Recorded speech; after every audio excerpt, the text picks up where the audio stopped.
Salut, de retour sur la chaîne Manga Doka, c'est un plaisir de vous retrouver. Aujourd'hui, on se retrouve pour parler d'un manga et pas des moindres, Beastars.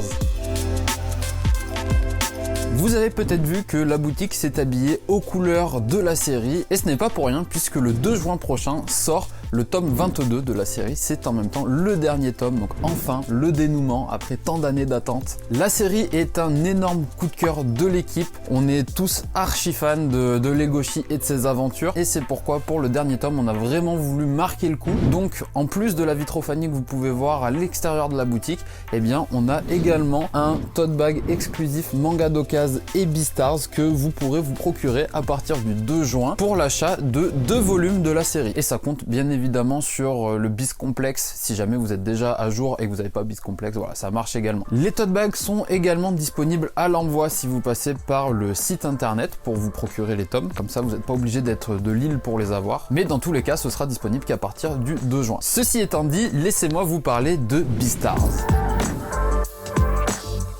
Beastars, c'est avant tout un univers dans lequel tous les personnages sont des animaux. Qui dit des personnages animaliers dit forcément deux grandes catégories qui vont s'opposer, à savoir les herbivores et les carnivores. Le monde est régi par une loi qui fait qu'en fait les carnivores n'ont pas le droit de manger de viande. La consommation de viande leur apporte trop de bonus, trop de supériorité par rapport aux herbivores, et pour conserver des rapports équilibrés entre les deux espèces, il faut mettre en place des choses. Au milieu de tout cela, nous allons suivre les aventures de Legoshi. Legoshi est un jeune loup, donc un carnivore par extension. Et le souci de Legoshi, c'est que depuis toujours, il se sent plus proche de la manière de penser des herbivores. Tous ses amis, ou presque, sont des herbivores, et voilà, il comprend pas le principe de faire du mal aux autres pour se nourrir, ce genre de choses, voilà, ça lui passe vraiment au-dessus. Legoshi, il a un bon fond, c'est une personne véritablement gentille. Le problème que va rencontrer notre Legoshi, c'est que en grandissant, ses instincts vont de plus en plus refaire surface, et on va avoir un personnage très tourmenté entre ses instincts, ses pulsions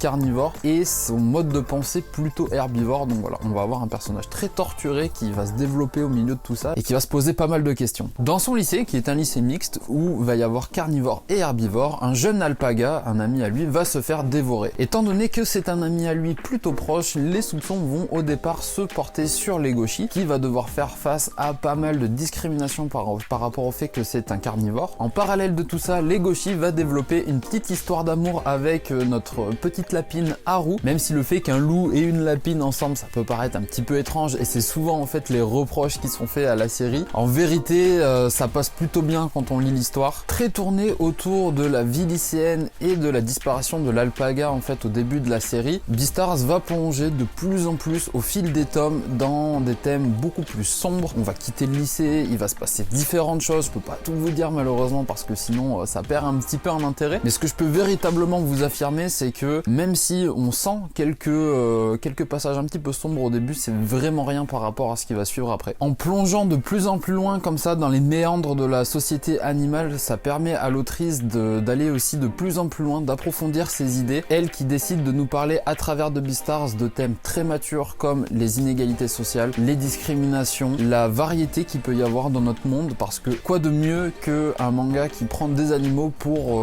venir présenter un petit peu toute la diversité qu'on a dans notre monde et humain et de manière générale. C'est un procédé qui existe depuis très longtemps maintenant. Quand on prend les exemples des fables de La Fontaine, c'est prendre deux animaux, enfin plusieurs animaux, et faire une critique de notre société à nous en passant par eux, parce que ça passe toujours mieux. Et c'est véritablement là qu'est la force de Beastars en fait. Ça va être de porter un œil différent sur notre société en passant par ces animaux. Impossible de vous parler de Beastars sans vous parler du dessin, évidemment. On est dans un manga, ça fait partie intégrante du tout. Il est vrai que quand on feuillette au premier abord, ça peut paraître un petit peu brouillon, voilà, le dessin peut un petit peu contrarier, mais la vérité c'est que l'histoire déjà d'une est tellement prenante qu'on oublie complètement ce dessin au fur et à mesure, et même j'ai envie de vous dire que au bout de quelques chapitres, ce qui peut paraître un petit peu repoussant avec le dessin paraît vraiment comme une évidence après. On se dit mais quel autre dessin aurait pu dessiner Beastars avec autant de justesse, voir comment Paru Itagaki arrive à représenter toutes les espèces avec vraiment sa patte à elle, le fait qu'elle dessine aussi bien les petites espèces que les grandes, les espèces marines, les espèces espèces aériennes, les espèces terrestres, enfin elle arrive à tout refaire avec justesse dans son répertoire et ça je trouve ça incroyable. Alors il y a une critique qu'on entend assez souvent aussi par rapport à Beastars, c'est l'adaptation en animé.